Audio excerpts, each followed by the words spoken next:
Hey everyone! So I'm glad that you've decided that it's time to do your homework and read chapters 4 and 5 of The Hunger Games.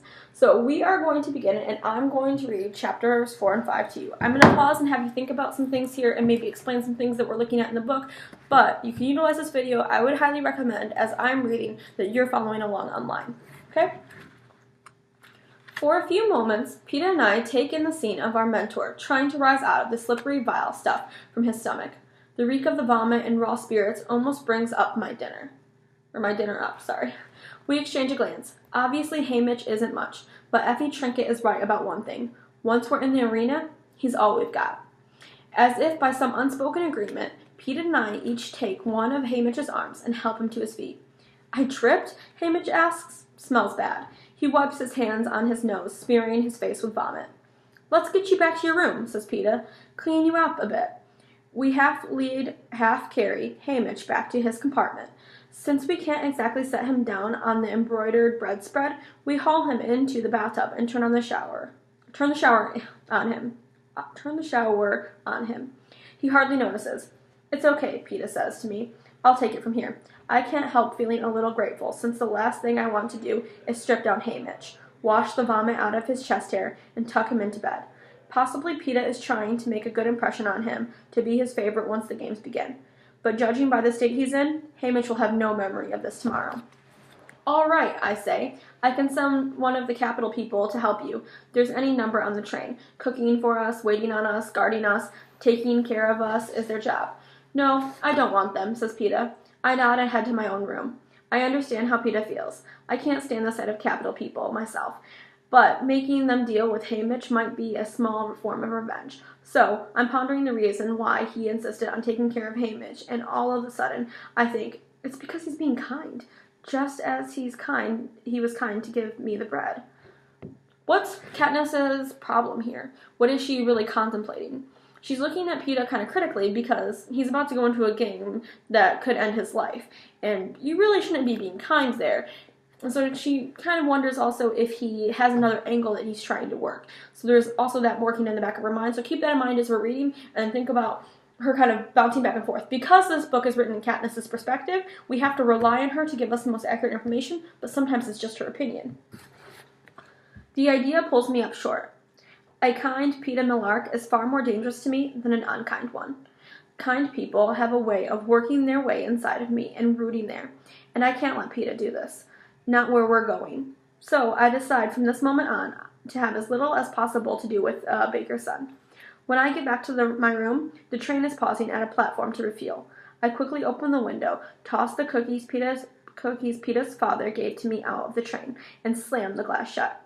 No more of either of them. Unfortunately, the packet of cookies hits the ground and bursts open in a patch of dandelions by the track.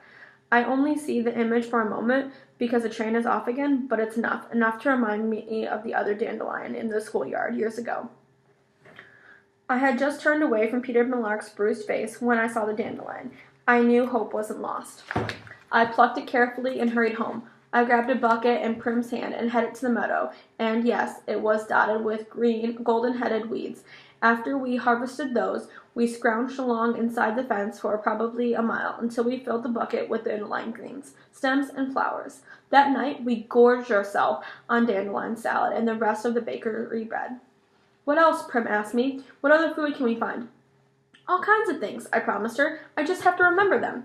My mother had a book she brought with her from the apothecary shop. The pages were made of old parchment, the covered in ink drawings of plants. Neat handwritten blocks told their names, where to gather them, when they came in bloom, their medical uses. But my father added other entries to the book. Plants for eating, not healing. Dandelions, pokeweed, wild onions, pines. Prim and I spent the rest of the night poring over those pages. The next day, we were off school. For a while, I hung around the edge of the meadow, but finally, I worked up the courage to go under the fence. It was the first time I'd been there alone, without my father's weapons to protect me. But I retrieved a small bow and arrow he'd made me from a hollow tree. I probably didn't go more than 20 yards into the woods that day. Most of the time, I perched up in the branches of an old oak, hoping for a game to come by. After several hours, I had good luck to kill a rabbit. I'd shot a few rabbits before with my father's guidance, but this I'd done on my own. We hadn't had meat in months. The sight of the rabbit seemed to stir something in my mother. She roused herself, skinned the carcass, and made stew with the meat and some of the greens Prim had gathered. Then she acted confused and went back to bed, but when the stew was done, we made her eat a bowl. The woods became our savior, and each day I went a bit further into its arms. It was slow going at first, but I was determined to feed us. I stole eggs from nests, caught fish in the nets, sometimes managed to shoot a squirrel or a rabbit for stew, and gathered the various plants that sprung up beneath my feet. Plants are tricky. Many are edible, but one false mouthful and you're dead. I checked and double-checked the plants I harvested with my father's pitchers. I kept us alive. Any sign of danger, a distant howl, and the inexplicable break of a branch sent me flying back to the fence at first. Then I began to risk climbing trees to escape the wild dogs that quickly got bored and moved on. Bears and cats lived deeper in, perhaps disliking the sooty reek of our district. On May 8th, I went to the Justice Building, signed up for my first tesserae, and pulled home my first batch of grain and oil in Prim's toy wagon. On the 8th of every month, I was entitled to do the same. I couldn't stop hunting and gathering, of course. The grain was not enough to live on, and there were other things to buy, soap and milk and thread. What we didn't absolutely have to eat, I began to trade at the Hob. It was frightening to enter the place without my father at my side, but people had respected him, and they accepted me. Game was game, after all, no matter who shot it. I also sold at the back doors of the wealthier clients in town, trying to remember what my father had told me and learning a few new tricks as well. The butcher would buy my rabbits but not squirrels. The baker enjoyed squirrels but would only trade for one if his wife wasn't around. The head peacekeeper loved wild turkey. The mayor had a passion for strawberries.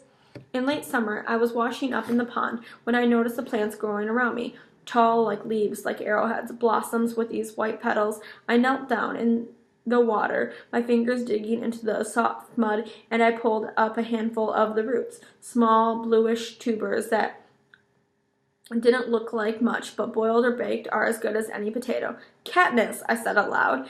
It's the plant I was named for, and I heard my father's voice joking, as long as you can find yourself, you'll never starve. I spent hours stirring up the pond bed with my toes and a stick, gathering the tubers that floated to the top. That night we feasted on fish and Katniss roots until we were all, for the first time in months, full. Slowly, my mother returned to us. She began to clean and cook and preserve some of the food I brought in for the winter. People traded us or paid money for her medical remedies. One day, I heard her singing. So this is really a change in the story. We can see that at the beginning she talked about like the starvation and how that she was like dying almost, and then over time, after she was given that bread from PETA, she was able to kind of get it back and like start to figure things out. But one thing that we can notice throughout the entire book so far is that Katniss has a lot of self-doubt. I mean, even in the reaping, she couldn't believe that people were showing her so much respect, because to her she had felt like her district didn't care about her, but by the end she was saying that she had become something precious. However, as we're reading this, it seems like people were respecting her before at the Hob, so maybe she was being more critical on herself than she needed to be. I think this is something we can all relate to as humans. We're all kind of hard on ourselves. We have moments of self-doubt when we're unsure if we're doing the right thing, or if somebody likes us, or if we're going to get the right grade. It's a very natural human instinct. So, beginning to read again. Prim was thrilled to have her back, but I kept watching, waiting for her to disappear on us again. I didn't trust her, and some small, gnarled place inside of me hated her for her weakness, for her neglect, for her months that she put us through. Prim forgave her, but I had taken a step back from my mother, put up a wall to protect myself from needing her, and noting nothing was ever the same between us again. Now I was going to die without that ever being set right. I thought of how I'd yelled at her today in the Justice Building. I had told her I loved her too, though, so maybe it would all balance out. For a while, I stand staring at the train window, wishing I could open it again, but unsure what would happen at such high speeds. In the distance, I see the lights of another district. 7, 10, I don't know. I think about the people in their houses settling in for bed. I imagine my home with the shutters drawn tight. What are they doing now, my mother and Prim? Were they able to eat supper, the fish stew and the strawberries, or did they lie untouched on their plates? Did they watch the recap of the day's events on the battered old TV that sits on the table against the wall? Surely there were more tears. Is my mother holding up, being strong for Prim, or has she already started to slip away, leaving the weight of the world on my sister's fragile shoulders? Prim will undoubtedly sleep with my mother tonight. The thought of that scruffy old buttercup posting himself on the bed to watch over Prim comforts me. If she cries, he will nose his way into her arms and curl up there until she calms down and falls asleep. I'm so glad I didn't drown him. Imagining my home makes me ache with loneliness. This day has been endless. Could Gail and I have been eating blackberries only this morning? It seems like a lifetime ago. Like a long dream that deteriorated into a nightmare. Maybe if I go to sleep, I will wake up back in District 12 where I belong. Probably the drawers hold any number of nightgowns, but if I just slip off my shirt and pants and climb into bed in my underwear, the sheets are made of soft, silky fabric. A thick, fluffy comforter gives immediate warmth. If I'm going to cry, now is the time to do it. By morning, I'll be able to wash the damage done by my tears from my face. But no tears come. I'm too tired or too numb to cry. The only thing I feel is a desire to be somewhere else, so I let the train rock me into oblivion. Gray light is leaking through the curtains when the rapping rouses me. I hear Effie Trinket's voice calling me to rise. Up, up, up! It's going to be a big, big, big day. I try to imagine for a moment what it must be like inside that woman's head. What thoughts fill her waking hours? What dreams come to her at night? I have no idea. I put the green outfit back on since it's not really dirty, just slightly crumpled from sleeping the night on the floor. My fingers trace a circle around the little gold mockingjay, and I think of the woods and of my father and my mother and Prim waking up, having to get on with things. I slept in the elaborate braided hair my mother did for the reaping, and it doesn't look too bad, so I just leave it up. It doesn't matter. We can't be far from the capital now, and once we reach the city, my stylist will dictate my look for the opening ceremonies tonight anyway. I just hope I get one who doesn't think nudity is the last word in fashion. As I enter the dining car, Effie Trinket brushes by me with a cup of black coffee. She's muttering obscenities under her breath. Hamish, his face puffy and red from the previous day's indulgences, is chuckling. Peta is holding a roll and looking somewhat embarrassed. Sit down, says Hamish, waving me over. The moment I slide into my chair, I'm served an enormous platter of food. Eggs, ham, piles of fried potatoes, a tureen of fruit sits in ice to keep it chilled. The basket of rolls they set before me would keep my family going for a week. There is an elegant glass of orange juice, at least I think it is orange juice. I've only tasted an orange once, at the New Year's when my father brought one as a special treat. A cup of coffee. My mother adores coffee, which we could almost never afford, but it only tastes bitter and thin to me. A rich brown cup of something I've never seen. They call it hot chocolate, says Peta. It's good.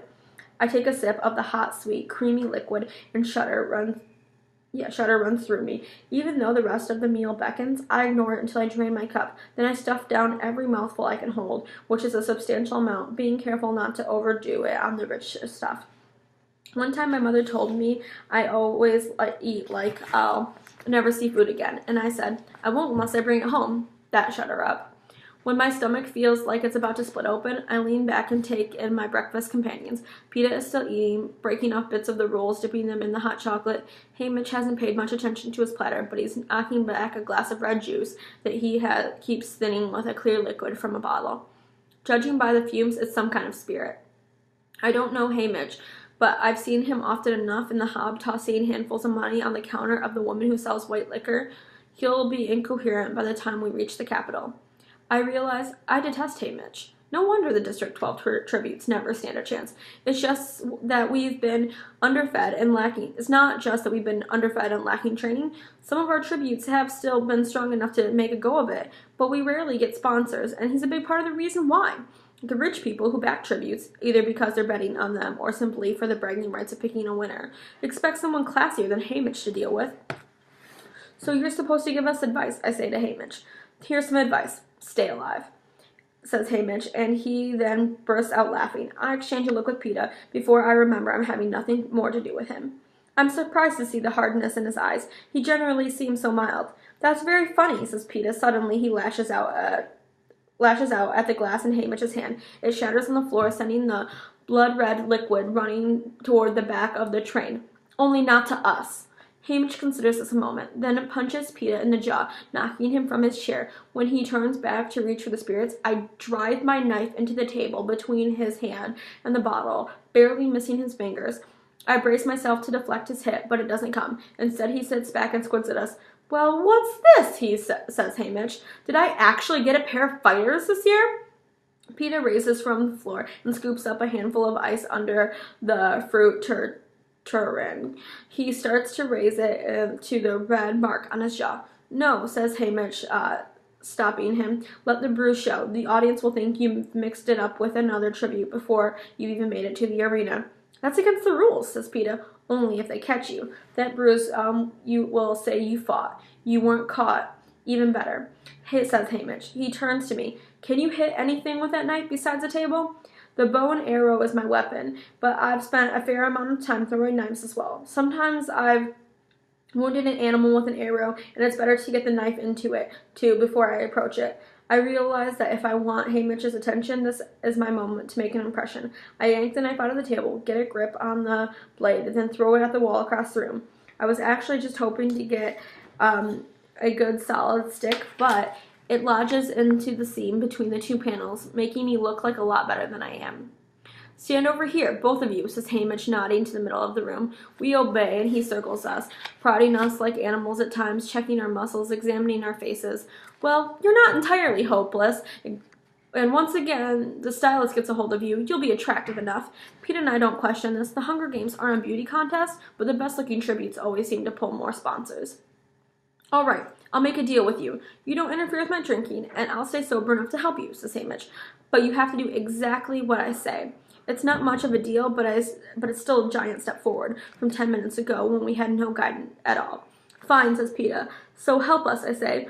When we get to the arena, what's the best strategy for the cornucopia? For someone, one thing at a time. A few minutes. Well, be pulling into the station. You'll be put into hands of your stylist. You're not going to like what they do to you, but no matter what it is, don't resist, says Hamish. But, I begin. No buts. Don't resist, says Hamish. He takes the bottle of spirits from the table and leaves the car. As the door swings shut behind him, the car goes dark. There are still a few lights inside, but outside, it's as if the night has fallen again. I realize we must be in a tunnel that runs up through the mountains into the capital. The mountains from the natural barrier between the capital and the eastern district. It is almost impossible to enter the east except through the tunnel. This is the geographical advantage was a major factor in the districts losing the war that led to my being a tribute today. Since the rebels had to scale the mountains, they were an easy target for the capital Air Force. Peta Millark and I stand in silence as the train speeds along. The tunnel goes on, and I think of the tons of rocks separating me from the sky, and my chest tightens. I hate being encased in stone this way. It reminds me of the mines and my father trapped, unable to reach the sunlight, buried forever in the darkness. The train finally begins to slow, and suddenly bright light floods the compartment. We can't help it. Both Peta and I run to the window to see what we've only seen on television. The capital, the ruling city of Panem. The cameras haven't lied about its grandeur. If anything, they have not quite captured the magnificence of the glistening buildings in the rainbow of hues that tower into the air, the shiny cars that roll down the wide paved streets, the oddly dressed people with bizarre hair and painted faces who have never missed a meal. All the colors seem artificial, the pinks too deep, the greens too bright, the yellows painful to the eyes, like the flat round discs of a hand candy we can never afford to buy at the tiny sweet shop in District 12. The people begin to point at us eagerly as they recognize a tribute train rolling into the city. I step away from the window, sickened by the excitement, knowing they can't wait to watch us die. But Peta holds his ground, actually waving and smiling at the gawking crowd. He only stops when the train pulls into the station, blocking us from their view. He sees me staring at him and shrugs. Who knows?